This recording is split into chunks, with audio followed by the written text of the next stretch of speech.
ओम शांति। 11 मार्च 2024 की मधुर महावाक्य। मीठे बच्चे, बाप और बच्चों की एक्टिविटी में जो अंतर है उसे पहचानो। बाप तुम बच्चों के साथ खेल सकता, खा नहीं सकता। प्रश्न, सत्य का संग तारे, कुसंग बोरे, इसका भावार्थ क्या है? उत्तर, तुम अभी सत्य का संग करते हो, अर्थात बाप से बुद्धि योग लगाते हो तो पार हो जाते हो। फिर धीरे धीरे कुसंग अर्थात देह के संग में आते हो तो उतरते जाते हो, क्योंकि संग का रंग लगता है, इसलिए कहा जाता सत्य का संग तारे, कुसंग बोरे।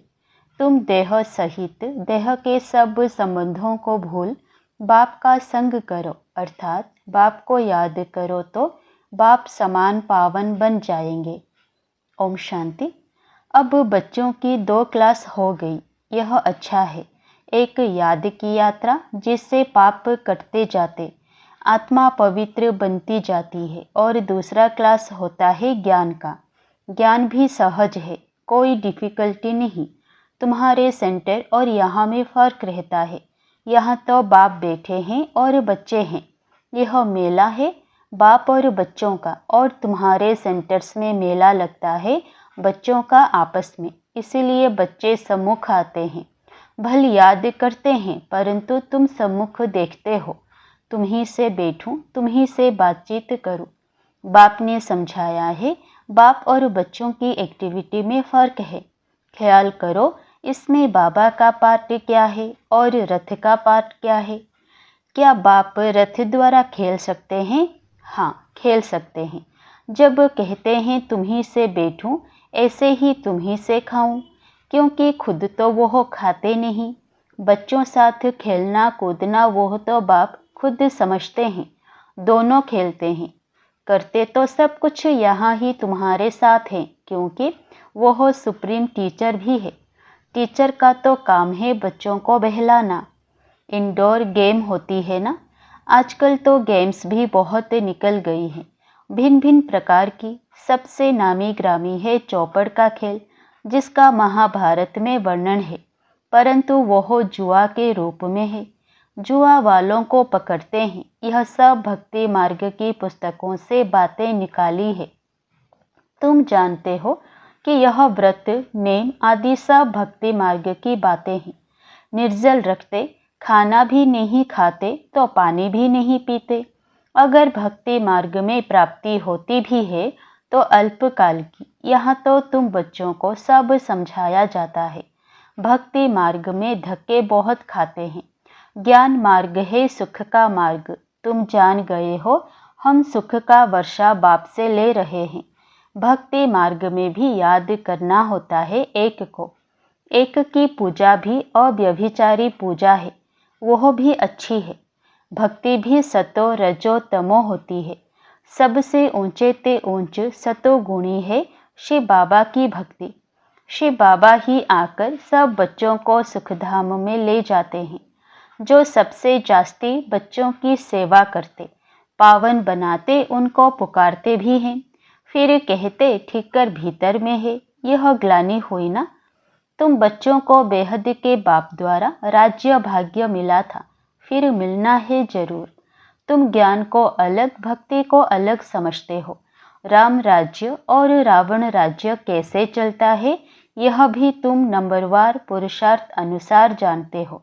इसलिए पर्चे आदि भी छपाते रहते हैं, क्योंकि मनुष्यों को सच्ची समझानी भी चाहिए ना।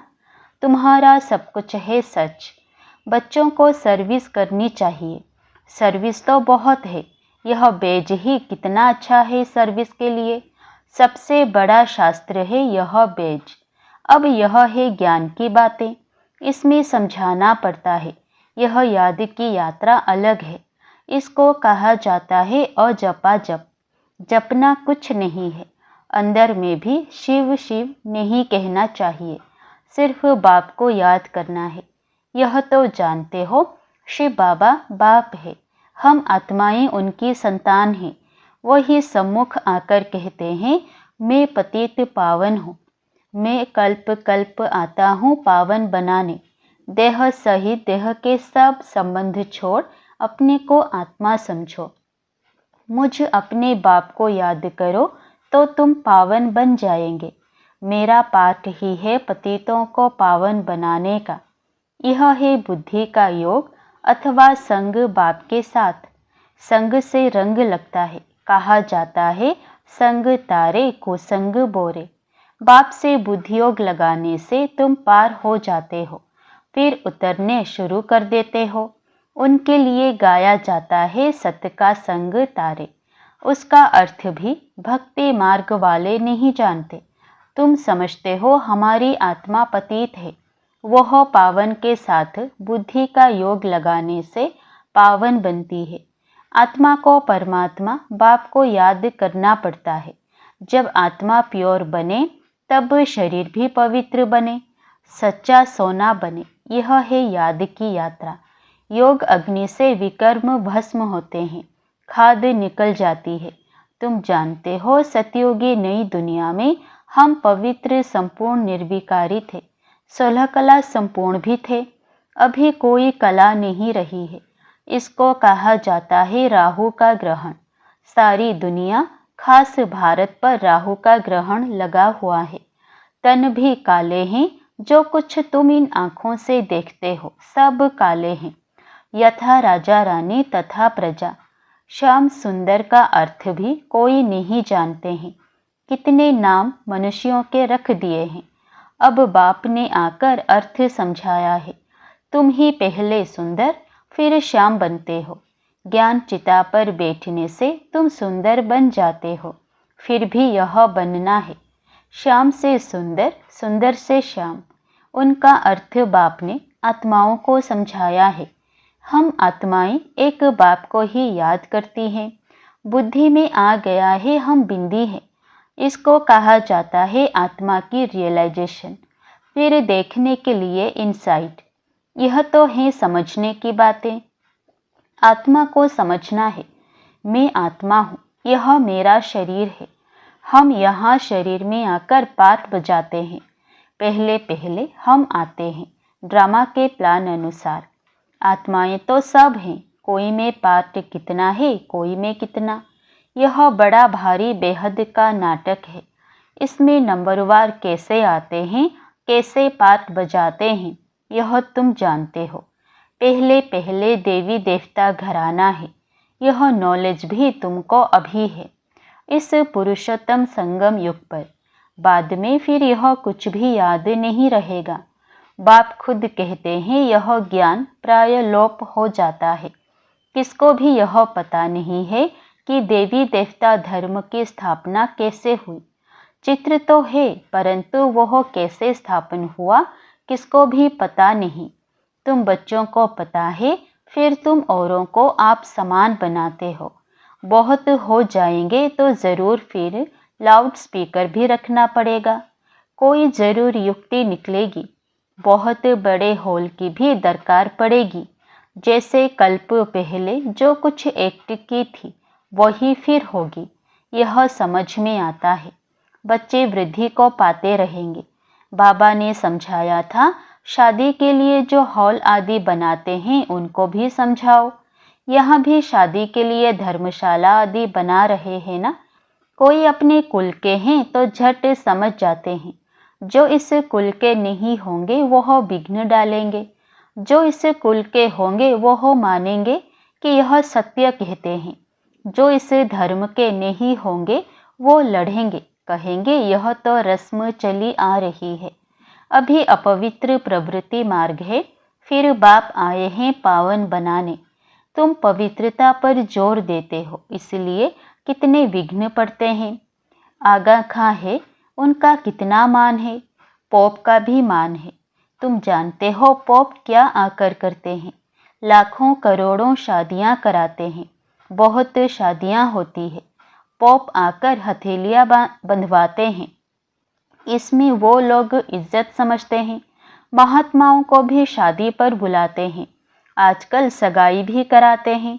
बाप कहते हैं काम महाशत्रु है। यह ऑर्डिनेंस निकालना मासी का घर नहीं है। इसमें समझाने की बड़ी युक्ति चाहिए। आगे चलकर धीरे धीरे समझते जाएंगे। आदि सनातन हिंदू धर्म वाले जो हैं उनको समझाओ, वह झट समझ सकते हैं कि बरोबर आदि सनातन देवी देवता धर्म था, ना कि हिंदू। जैसे तुम बाप द्वारा जान गए हो वैसे और भी समझकर वृद्धि को पाते रहेंगे। यह भी पक्का निश्चय है, यह कलम लगता जाएगा। तुम बाप की श्रीमत पर यह देवता बनते हो। यह है नई दुनिया में रहने वाले। पहले तुमको यह थोड़े ही मालूम था कि बाप संगम युग पर आकर हमको ट्रांसफ़र करेंगे, जरा भी पता नहीं था। अभी तुम समझते हो, सच्चा सच्चा पुरुषोत्तम संगम युग इसको कहा जाता है। हम पुरुषोत्तम बन रहे हैं। अब जितना पुरुषार्थ करेंगे उतना बनेंगे। हर एक को अपने दिल से पूछना है, स्कूल में जिस सब्जेक्ट में कच्चे होते हैं तो समझ जाते हैं हम नापास होंगे। यह भी पाठशाला है, स्कूल है। गीता पाठशाला तो मशहूर है, फिर उनका नाम थोड़ा थोड़ा फिरा दिया है। तुम लिखते हो सच्ची गीता झूठी गीता, तो भी बिगड़ते हैं।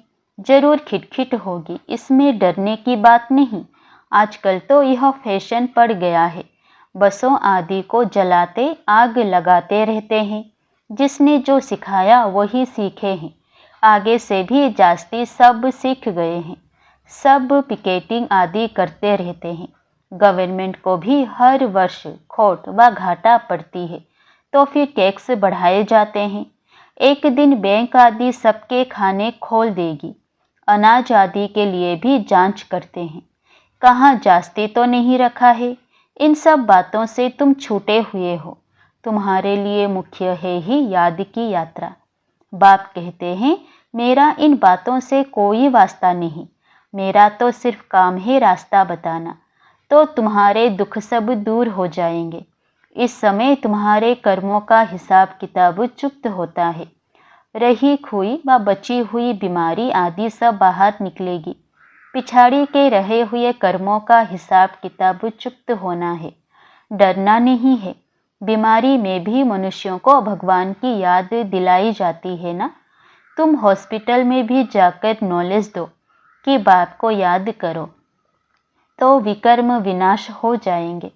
सिर्फ इस जन्म की बात नहीं, भविष्य 21 जन्म के लिए हम गारंटी करते हैं, कभी बीमार नहीं होंगे। एक बाप को याद करने से तुम्हारी आयु भी बड़ी होगी। भारतवासियों की आयु बड़ी थी, निरोगी थे।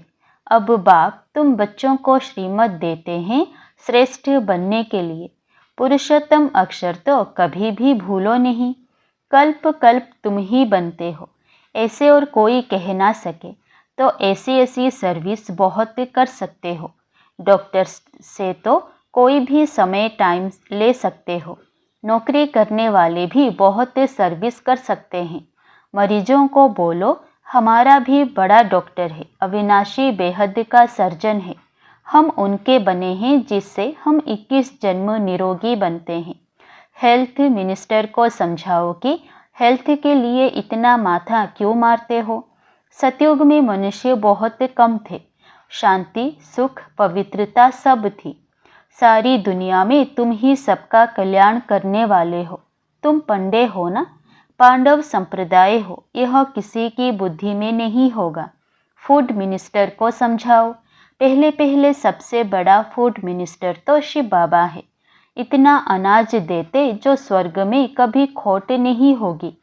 अभी तुम हो संगम युग पर, सारा चक्र तुम्हारी बुद्धि में है, इसलिए तुमको स्वदर्शन चक्रधारी कहा जाता है। बाकी भारत इंसॉल्वेंट बन गया है। अक्ल वाले आकर अक्ल सिखलाते रहते हैं, यह भी तुम बच्चे जानते हो। अच्छा, मीठे मीठे सिकिलधे बच्चों प्रति माता पिता बाप दादा का याद प्यार और गुड मॉर्निंग। रूहानी बाप की रूहानी बच्चों को नमस्ते। धारणा के लिए मुख्य सार। पहला, एक बाप को साथी बनाकर तुम ही से बैठूं, तुम ही से सुनूं, तुम ही से खाऊं, यह अनुभव करना है। कुसंग छोड़ सत्य के संग में रहना है। दूसरा, कर्मों का हिसाब किताब याद की यात्रा और कर्म भोग से चुक्त कर संपूर्ण पावन बनना है। संगम युग पर स्वयं को पूरा ट्रांसफर करना है। वरदान, दिल से मेरा बाबा कहकर सच्चा सौदा करने वाले सरेंडर व मर्जीवा भव। ब्रह्मा कुमार कुमारी बनना माना सरेंडर होना। जब दिल से कहते हो मेरा बाबा, तो बाबा भी कहते बच्चे सब कुछ तेरा। चाहे प्रवृत्ति में हो चाहे सेंटर पर हो, लेकिन जिसने दिल से कहा मेरा बाबा, तो बाप ने अपना बना लिया। यह दिल का सौदा है, मुख का स्थूल सौदा नहीं। सरेंडर माना श्रीमत के अंडर रहने वाले। ऐसे सरेंडर होने वाले ही मरजीवा ब्राह्मण हैं। स्लोगन, अगर मेरा शब्द से प्यार है तो अनेक मेरे को एक मेरे बाबा में समा दो। आज हम सबकी अति स्नेही बाप दादा के नैनों की नूर, अपने दिल में दिलाराम बाप को बसाने वाली बाप दादा का रथ व छोटा नंदी दादी गुलजार जी का 11 मार्च 2021 को अव्यक्त वतनवासी बने। आज उनके पुण्य स्मृति दिवस पर हम सब उनके अनमोल वचन अपने जीवन में उतारकर उनके स्नेह और बाप दादा की पालना का रिटर्न करें। यही उनके प्रति सच्ची श्रद्धांजलि है। गुलजार दादी जी द्वारा उच्चारित कुछ अनमोल वचन। पहला, अपनी सब जिम्मेवारियां बाप को देकर डबल लाइट रहो तो खुशी में नाचते रहेंगे। दूसरा, मन बुद्धि को एक बाप में लगाना, एकाग्र करना ही सच्ची साधना है। तीसरा, परमात्मा प्यार ही निस्वार्थ प्यार है, इसके रिटर्न में सिर्फ समान बनो। चौथा, बाबा के साथ का अनुभव करने के लिए मन बुद्धि को क्लीन और क्लियर रखो। पांचवा, सर्वशक्तिवान बाप साथ है तो सदा मौज में रहो, ना मूंझो ना घबराओ, ना कभी दिल शिकस्त हो। छठवा, अंतवाहक शरीर द्वारा सेवा करने के लिए डबल लाइट बनो। सातवां, बाबा को दिल का हाल सुनाओ, नैनों में बसाओ तो किसी में आंख नहीं डूबेगी। 8, अंतिम समय में मनसा सेवा करने के लिए सर्व शक्तियों का स्टॉक जमा करो। अच्छा, ओम शांति।